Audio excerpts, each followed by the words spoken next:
Hello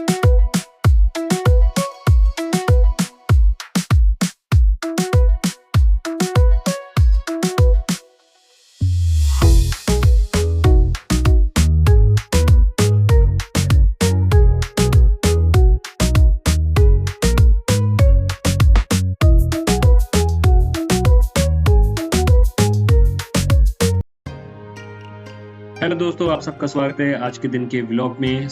आज हम early morning निकल पड़े हैं बहुत सारे जो टूरिस्ट स्पॉट हैं उनको एक्सप्लोर करने के लिए बुदापेस्ट में। जैसे मैंने आपको पहले बताया कि जो ये बुदापेस्ट है कैपिटल सिटी है हंगरी की, और 1873 जो था 19th सेंचुरी के लास्ट में इन दोनों जो सिटीज थी इनको मर्ज कर दिया गया और कैपिटल सिटी बनाई गई और बुदा और पेस्ट मर्ज होकर बुदापेस्ट बने। बुदा जो जाना जाता है अपने हिल्स के लिए, वहाँ पर बुदा कैसल है, फिशरमैन एक चर्च है और इसके अलावा रेजिडेंशियल प्लेसेस हैं और साइट सीइंग और नेचर बहुत बेस्ट है। ये हिली एरिया है। अगर हम पेस्ट की बात करें जो कि दनूबे जो रिवर है जो दोनों को सेपरेट करती है, उस साइड पे अर्बन लोकेलिटी है, फेमस वाइब्रेंट नाइट लाइफ है और बार्स हैं, मॉडर्न एनर्जी है। जो ये चेन ब्रिज है बेसिकली जो बहुत इंपॉर्टेंट है, ये दोनों को कनेक्ट करता है। इसलिए ये दोनों जो प्लेस हैं काफ़ी इंपॉर्टेंट है। हमने जो अपनी जर्नी थी चेन सस्पेंशन ब्रिज से शुरू कर दी और इसका जो डिस्टेंस है लगभग 1 किलोमीटर के करीब है, बाय वॉकेबल डिस्टेंस है। हमने चूज़ किया rather than to use any taxi by walk. Through the way हमने बहुत सारी इनके जो पिक्चर्स थी लगी हुई साइड पे, जो साइन बोर्ड थी, हिस्टोरिकल इंफॉर्मेशन थी, वो हमने देखी। कुछ एक्सकेवेशन हो रही थी और बेसिकली इस जो ये प्लेस है ये टॉप ऑफ द हिल है। यहाँ से दूसरी साइड पे आपको जो दनूबे रिवर है वो देख सकते हैं। इस कैसल को रॉयल कैसल भी कहते हैं। हिस्टोरिकली जो एक हंगरियन किंग्स थे यहाँ पर रहते थे और जो ये पैलेस था ये 13th सेंचुरी के मिड में बना है। उसके बाद में बहुत सारे जो इंपीरियर आए उन्होंने इसको ऑक्युपाई किया डिफरेंट सेंचुरीज में, और ऑटोमन एम्पायर ने भी जब इस पर राज किया हंगरी रीजन के ऊपर, उनके किंग्स ने इनको भी रेजिडेंशियल प्लेस बनाया। By the end of second world war जो कम्युनिस्ट स्टेट थी उन्होंने भी इसके ऊपर काफ़ी दबदबा रखा। और स्पेशली अगर कहा जाए तो ये कैसल है, इसकी सराउंडिंग में बहुत बड़ी वॉल्स हैं और बहुत सारे रेजिडेंशियल जो घर हैं और कोई ऑफिशियल भी बिल्डिंग्स है काफ़ी। इट्स काइंड ऑफ काफ़ी बड़ा कॉम्प्लेक्स है जिसमें गार्डन्स भी आ जाते हैं और जो फॉरेनर जो ऑफिसेस हैं वो भी है यहाँ पर। और 1987 में यूनेस्को ने इसको एक हेरिटेज साइट का दर्जा भी दिया था। दिस इज़ द ओवरऑल जो एक व्यू था इस कैसल का। और अगर आपने इस कैसल को विजिट करना है तो ये कम्प्लीटली फ्री ऑफ कॉस्ट है और आप इस कैसल को, इसकी बाउंड्री को, जो भी इसके ऊपर जो हाइट है जहाँ पर भी विजिट आप कर सकते हैं विदाउट एनी कॉस्ट। अभी इस कैसल के अंदर के बारे में बात करें तो ये कैसल मेनली डिवाइडेड है इनटू 3 सेक्शन पार्ट। सबसे पहले आ जाता है नेशनल गैलरी, उसके बाद में म्यूजियम आता है, उस पर नेशनल लाइब्रेरी आती है। जो ये गैलरी है काफ़ी बड़ी है बट ये मंडे को ऑफ होती है। बाकी जो बिल्डिंग्स हैं वो through out the day open रहती हैं। टाइमिंग 10 to 6 है। और अगर बात करें तो इनकी कॉस्ट की गैलरी के लिए जो बेसिकली था 5000 प्लस जो उनकी करेंसी है हंगरियन फॉरेंट, वो उनकी कॉस्ट थी। उसके बाद में जो म्यूजियम था उनकी कॉस्ट 4500 फॉरेंट थी और जो कैसल था कम्प्लीटली फ्री ऑफ कॉस्ट था। मंडे को आप ध्यान रखें कि मंडे को लाइब्रेरी गैलरी है वो बंद होती है बट म्यूजियम ओपन होता है।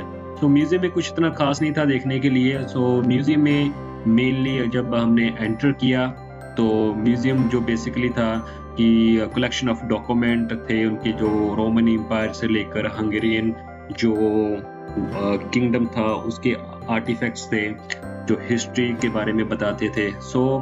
एक म्यूनिसिपल इंस्टीट्यूशन भी है जिसमें ऑफिशियली जो एज ए नेशनल म्यूजियम में जो कलेक्टिवली चीज़ें रखी जाती हैं वो इसमें रखी हुई थी। और इसके साथ ही जो कलेक्शन थी वो रोमन एम्पायर से थी। मॉडर्न ईरा की बहुत सारी चीज़ें इसमें रखी हुई थी जो कि 18 और 19 सेंचुरी से बिलोंग करती थी। उसके बाद में मेडिवियल कलेक्शन जो थी around the starting of 20th century, उसमें भी बहुत सारी चीज़ें थी। उसके बाद में पेंटिंग थी, ऐसी इस टाइप की जो चीज़ें रखी हुई थी इस जो म्यूज़ियम था, हिस्टोरिकल म्यूज़ियम था। और जो गैलरी थी जो कि हमने विज़िट नहीं की, आप ये देख सकते हो कि यहाँ पर कुछ ऑफिशियल साइट थी जो हम चेक कर रहे थे, यहाँ पर यूरोपियन यूनियन प्लस हंगरी के बिटवीन। और अभी हमने जो बाहर की तरफ एक गार्डन था जहाँ से पूरा व्यू दिख रहा था, चेन ब्रिज आप देख रही है, दनूबे रिवर है जो कि उस साइड पे आप देख रहे हैं कि ये पेस्ट रीजन है जो कि सिटी का एक पार्ट है। और इस साइड पे अभी टॉप ऑफ हिल है ये इस जो कैसल की, यहाँ से बहुत ही बेस्ट व्यू मिलता है, पूरी सिटी आपको दिखती है। और बेसिकली ये पेस्ट रीजन है जो उस साइड पे आप देख रहे हो, जो पीछे आप इस पिक्चर में देख रहे हैं कि उसमें ये हंगरीन जो है पार्लियामेंट भी है जो कि one of the best tourist point है जो लोग इसको देखने आते हैं। और जो ये पीछे आप देख रहे थे ये एक म्यूजियम के साथ गैलरी भी है जो कि बहुत बड़ी है, तो इसको विजिट नहीं किया जा सकता। बट अगर आप मंडे को छोड़कर दूसरे दिन आते हैं तो आप इसको विजिट कर सकते हैं। तो अगर गैलरी की बात की जाए तो ये गैलरी की इस्टेब्लिश जो थी 1957 में हुई थी, और ये गैलरी इस कैसल में ही है जिसमें बहुत सारी हंगेरियन आर्ट के बारे में बताया गया है, जिसमें पेंटिंग्स हैं। और 19 to 20 सेंचुरी में जितने भी आर्टिस्ट हैं हंगेरियन, उन्होंने जितना काम किया है पेरिस या और किसी यूरोपियन लोकेशन में, उनकी सारी कलेक्शन इस म्यूजियम में आपको मिलती है। तो एग्जीबिशन भी होती है इस जो गैलरी है, ठीक है। और इसकी जो कॉस्ट है वो अराउंड 5500 जो इनकी करेंसी है हंगेरियन फॉरेन उसमें है। सो इनकी जो करेंसी है यूरो में नहीं है क्योंकि इनकी करेंसी काफ़ी डाउनग्रेड है as compare to euro. So 1 euro equal to 385 Hungarian forint बनते हैं। सो देयर आर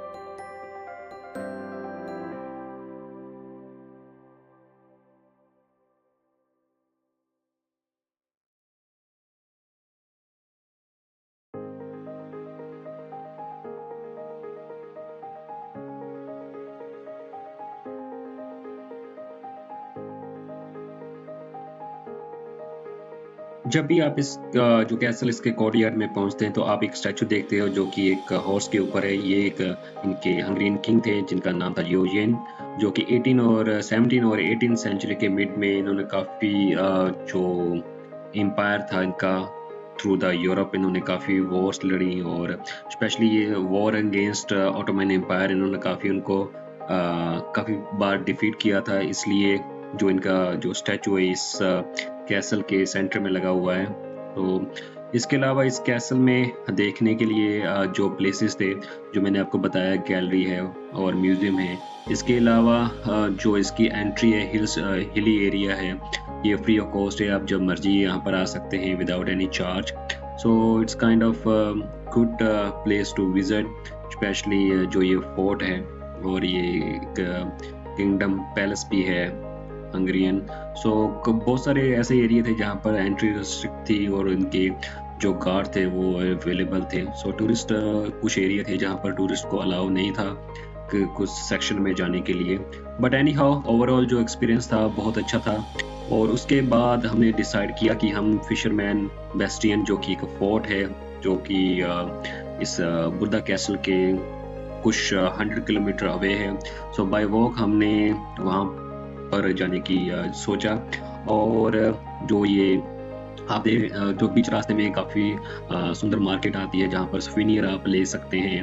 और उसके बाद में जो एरिया है जहाँ पर रेस्टोरेंट भी हैं in between that those two forts, so collectively जो ये टूरिस्ट एरिया है जहाँ पर बहुत सारे टूरिस्ट आते हैं, सो इसलिए यहाँ पर शॉप्स हैं और रेस्टोरेंट हैं और इस टाइप की जो और फैसिलिटीज़ हैं वो दी गई हैं। सो हमने भी बहुत सारे यहाँ से सुवेनियर परचेज़ किए और एक जस्ट एज ए मेमोरी। और उसके बाद में हम आगे बढ़ गए जो फोर्ट है फिशरमैन, जो कि तकरीबन 100 मीटर अवे है from the Buda castle. Through this all market we are moving forward to the fort. So आप ये कुछ बहुत खूबसूरत शॉप्स थी और इनका ऑल डिज़ाइन जो हाउसेस थे आप वो देख रहे हैं। सो ये जो आर्किटेक्चर है काफ़ी पुराना था, जो बिल्डिंग थी इस नॉट लुक्स लाइक कि मॉडर्न एरा की बनी हुई थी। सो एक बहुत ब्यूटीफुल व्यू था जो ये स्ट्रीट जा रही थी towards the fort. So finally जो हमारी लोकेशन थी फिशरमैन बेस्टियन, यहाँ पर हम पहुँच गए। अगर फिशरमैन बेस्टियन के बारे में आपको बताऊं कि ये इसकी ओपनिंग जो थी 20th सेंचुरी के स्टार्टिंग में हुई थी और इसकी construction end of 19th century में हुई थी। सो ये यूनेस्को हेरिटेज साइट है which is the part of that Hungarian history. So UNESCO ने 1987 जो कंप्लीशन होने के बाद इसको एज एक हिस्टोरिकल साइट का एक दर्जा दिया। So it's a best historical moment in the Budapest. So जब भी आप विजिट करें बुद्धा कैसल, आप जरूर इसमें जो ये आप देख रहे हैं कैसल जो ये फोर्ट है आप इसको जरूर विजिट कीजिए। सो जो फर्स्ट फ्लोर और ग्राउंड फ्लोर है वहाँ पर कोई टिकट नहीं है। अदरवाइज जो अगर आप इसके अंदर एंटर करते हैं तो तकरीबन 1500 जो हंगेरियन करेंसी है आपको उसकी कॉस्ट देनी पड़ेगी, जो फॉरेन है अराउंड 1500। सो अगर आप इसके अंदर जाते हैं, अदरवाइज जो आप इस कैसल के ऊपर जाते हैं जो कि स्टेयर केस है वहाँ पर आप कम्प्लीटली फ्री ऑफ कॉस्ट है। और इसके अलावा this is the historical moment in the Budapest. Mostly लोग पिक्चर के लिए आते हैं, जो आइकॉनिक हेरिटेज साइट है इनकी, ठीक है। और लोअर जो अपर टावर्स है वो फ्री ऑफ कॉस्ट है, आप यहाँ पर विजिट कर सकते हैं। सो इसके जो व्यू है इसके साइड का काफ़ी अच्छा है। उसके बाद में इसके साइड पे जो स्टेयरकेस थी, हम जा रहे थे बाद में जो दनूबे रिवर क्रूज़ है उसको लेने के लिए। आई डोंट नो कि कितना टाइम लगेगा और कितनी क्या अवेलेबिलिटी होगी, बट एनी हाउ जो ये स्टेयर केस थी जो कि डाउन हिल जा रही थी, हमने वो यूज़ की हैं। और बहुत सारे जो टूरिस्ट थे यहाँ पर घूमने आते हैं और बुडापेस्ट स्पेशली जो स्पेसिफिक एरिया है बुडापेस्ट का जो हिली एरिया है यहाँ पर देखने आते हैं। सो बुडापेस्ट जो जाना जाता है अपने स्प्रिंग वाटर के लिए, जहाँ पर बहुत सारी ऐसी लोकेशंस है जहाँ पर आपको हॉट वाटर जो रिजर्वायर है जो कि मैन मेड है या नेचुरल है, वहाँ पर आप वहाँ पर जा सकते हैं और हॉट बाथ ले सकते हैं। सो मोस्टली टूरिस्ट का जो ये पॉइंट है वो भी एक है कि यहाँ पर आकर हॉट बाथ लेना है और जो ये नेचुरल स्प्रिंग है उसका एंजॉयमेंट करनी है। सो इसके बाद में हमने जो है रवानगी की और ये एक व्यू था जिसमें एक मैरिज हो रही थी, तो जस्ट एक वीडियो हमने कैप्चर की थी कैसल के सराउंडिंग एरिया में। तो जब भी आप बुडापेस्ट आएँ तो जो ये बुधा हिली एरिया है आप डेफिनेटली इसको विजिट कीजिए। जो यहाँ पर कैसल है और पैनोरामिक एक व्यू है सिटी का, आप उसको एंजॉय कीजिए। So thank you very much for watching my vlog.